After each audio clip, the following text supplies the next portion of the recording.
രാഷ്ട്രീയത്തിൽ വൻ അടിയൊഴുക്കുകൾക്ക് തിരികൊളുത്തി വി.ഡി. സതീശന്റെ മാസ്റ്റർ ബ്രെയിൻ പ്രവർത്തിക്കുകയാണ്. സോഷ്യൽ മീഡിയയിലും പൊതുസമൂഹത്തിലും ഒരുപോലെ തരംഗമായ ആരെയും വാക്ചാതുര്യം കൊണ്ട് നേരിടുന്ന അഖിൽ മാരാരെ കൊട്ടാരക്കരയിൽ ഇറക്കാൻ കോൺഗ്രസ് നേതൃത്വം ഒരു സാധ്യത നോക്കുകയാണ്.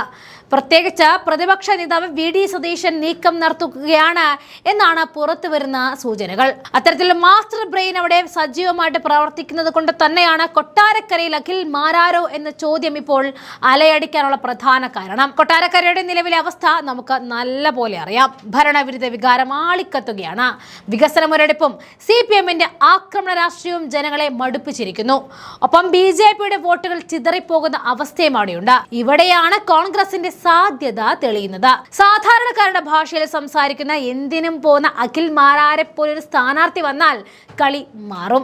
സതീശന്റെ ഈ ദീർഘവീക്ഷണമാണ് അഖിൽ മാരാർ എന്നൊരു സാധ്യത തെളിയാനുള്ള പ്രധാന കാരണം. തന്റെ സ്ഥാനാർത്ഥിത്വത്തെ കുറിച്ച് അലയൊലികൾ വന്നപ്പോൾ പ്രതികരിച്ച അഖിൽ മാരാർ പറഞ്ഞത്, എന്നോട് മണ്ഡലം അടിസ്ഥാനത്തിൽ അങ്ങനെ ഒന്നും പറഞ്ഞിട്ടില്ല. പക്ഷേ ആകെ പ്രതിപക്ഷ നേതാവ് വി.ഡി. സതീശൻ പറഞ്ഞത് മെയിൻ സ്ട്രീമിലേക്ക് തിരികെ വരണം അഖിലേ എന്നാണ്. രമേശ് ചെന്നിത്തലയുമായിട്ട് തനിക്ക് നല്ല അടുപ്പമുണ്ട്. നാളെ അദ്ദേഹം തിരുവനന്തപുരത്തേക്ക് വരണമെന്ന് പറഞ്ഞിട്ടുമുണ്ടെന്നും അതിനപ്പുറത്തേക്ക് നിയമസഭയിലേക്ക് മത്സരിക്കാനോ അതല്ലാതെ തെരഞ്ഞെടുപ്പുമായി ബന്ധപ്പെട്ട പ്രവർത്തനത്തിനൊപ്പം ഉണ്ടാകണമെന്ന് പറയാനോ മറ്റെന്തെങ്കിലും പ്ലാൻ അവർക്കുണ്ടോ എന്നും വ്യക്തമായി തനിക്കറിയില്ല എന്നും പറയുകയാണ്. ഇനി സജീവ കോൺഗ്രസ് പ്രവർത്തകരിലേക്ക് തിരികെ ഇറങ്ങുന്നു എന്നാണ് അദ്ദേഹം പ്രതികരിച്ചത്. അല്ലെങ്കിൽ സോഷ്യൽ മീഡിയയിൽ കൂടി CPM-ന്റെ എല്ലാ തെമ്മാടിത്തരത്തിനും നല്ല പോലെ മറുപടി പറയുന്ന അഖിൽ മാരാർ നിയമസഭയിൽ അവർക്ക് നേരെ എത്തിയാലുള്ള അവസ്ഥ നമുക്ക് ഊഹിക്കാവുന്നതേ ഉള്ളൂ. 2012 മുതൽ 2015 വരെ പഴയ യൂത്ത് കോൺഗ്രസിന്റെ ബ്ലോക്ക് കമ്മിറ്റി ജനറൽ സെക്രട്ടറി ആയിരുന്നു ഈ അഖിൽ മാരാർ.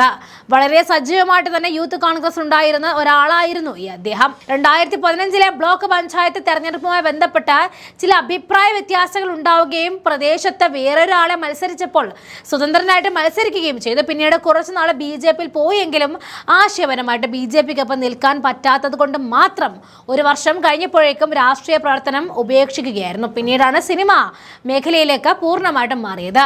നിലവിലെ ഭരണാസ്വദിക പാടലുകളിൽ മനം മടുത്ത കൊട്ടാരക്കരയിലെ വോട്ടർമാർക്ക് മുന്നിലേക്ക് അഖിൽ മാരാരെ പോലെ ഒരു ക്രൗഡ് പുള്ളറെ ഇറക്കുമ്പോൾ ജയം കോൺഗ്രസ് ഉറപ്പിക്കുകയാണ്.